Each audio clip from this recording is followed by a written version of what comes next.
Minute जी। बहुत है। शुक्रिया दोस्तों। दरअसल हम लोगों को इस समय अपना अपना काम करते हुए होना चाहिए था। मुझे अपना थीसिस लिखना चाहिए था, आप लोगों को अपना अपना जॉब करना चाहिए था, लेकिन आप लोग इतने महत्वपूर्ण समय में यहाँ पर इकट्ठा हैं। इसका ये मतलब है कि आप समझ रहे हैं कि इतिहास के किस महत्वपूर्ण मोड़ पर आप लोग यहाँ पर हैं।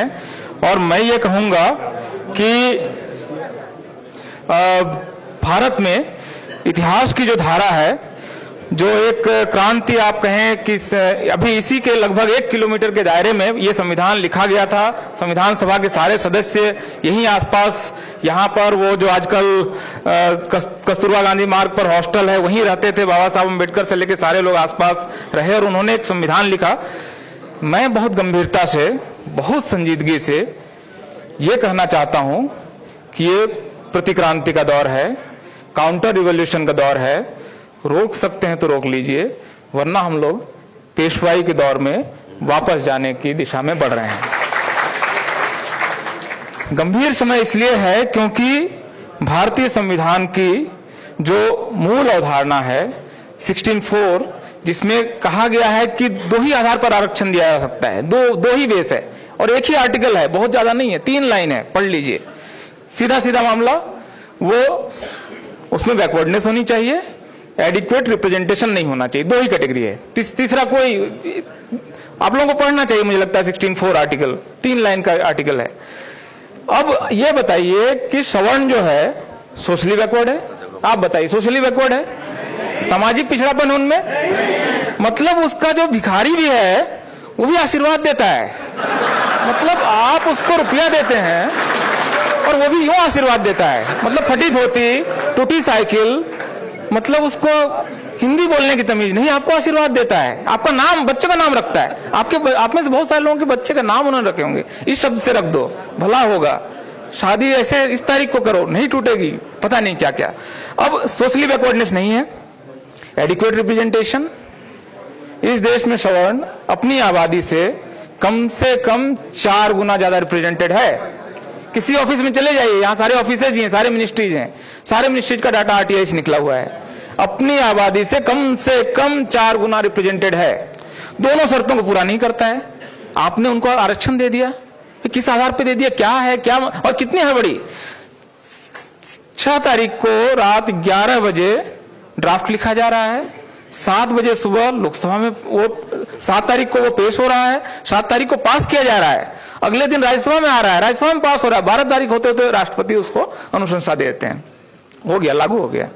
मतलब आप कल्पना कीजिए, इतनी क्या बड़ी भाई, आप उसको सेलेक्ट कमेटी में नहीं भेज रहे हैं, आप उस पर बात नहीं करना चाहते हैं।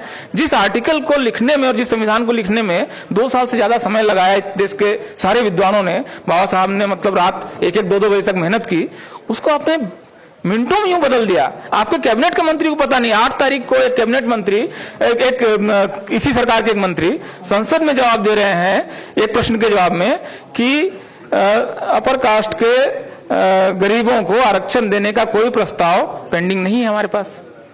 जिस दिन वो पारित हो रहा है, आप कल्पना कीजिए कि सरकार किससे छिपा रही है। तो ये जो प्रतिक्रांति का समय है, लगभग मैं इसकी तुलना करता हूं जो बौद्ध सम्राट, 10वें बौद्ध सम्राट बृहद्रथ को मारकर जो पुष्यमित्र शुंग ने इस देश में फिर से ब्राह्मणवाद की स्थापना की थी, लगभग वैसा समय है।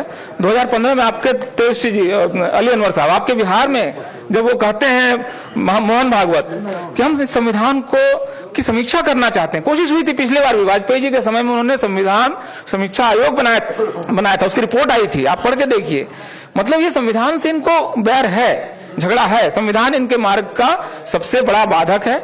इसलिए मेरे ख्याल से संविधान ने हमें 70 साल में क्या दिया, नहीं दिया, इस पर बात हो सकती है। शायद इसको और शानदार कुछ देना चाहिए था, लेकिन यह संविधान इस देश में मनुवादियों के रास्ते का एक बहुत बड़ा रोड़ा है।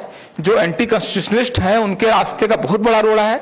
हमें अपनी पूरी ताकत के साथ, पूरी संजीदगी के साथ इस समय संविधान के पक्ष में खड़ा होना है। इस समय किसी पार्टी के पक्ष में नहीं हूं, किसी विचारधारा का मामला नहीं है। इस समय लेफ्ट राइट छोड़ देते हैं, थोड़े समय के रोक देते हैं कि ये मूल निवासीवादी है, नहीं है, ये लेफ्ट है, ये राइट है, सेंटर है, छोड़ देते हैं। इस समय अगर आपकी आस्था इस देश के संविधान में है और आपको लगता है कि ये संविधान अगर है तो ये देश बचेगा, संविधान के बगैर तो ये देश नहीं था ना।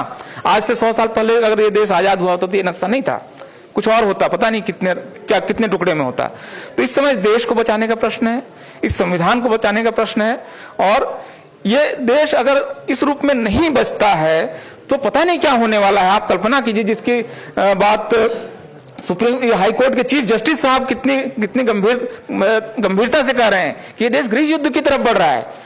जस्ट इमेजिन द सिनेरियो, मतलब आप कल्पना कीजिए उस देश की जिस समय इस देश का वंचित को ये लगेगा कि इस देश में ये जो संविधान है जिसको तोड़ मोड़ दिया गया है और हमें फेल कर रहा है, कॉन्स्टिट्यूशन हमें हमारे जो महत्वाकांक्षाएं उसको पूरा नहीं कर रहा है। मतलब आप कल्पना कीजिए उस देश की। तो ये जो चीफ जस्टिस साहब हमें अलर्ट कर रहे हैं, उस स्थिति से अगर बचाना है, हम में से कोई नहीं चाहता है कि वो देश उस स्थिति में जाए जहां पर गृह युद्ध हो। तो अगर इसको बचाना है तो देश इस समय गलत लोगों के हाथ में है, संविधान विरोधियों के हाथ में है। संविधान बचाने का प्रश्न है। मैं रोस्टर पर इसमें बात नहीं कर रहा हूं, इस पर बात हो चुकी है।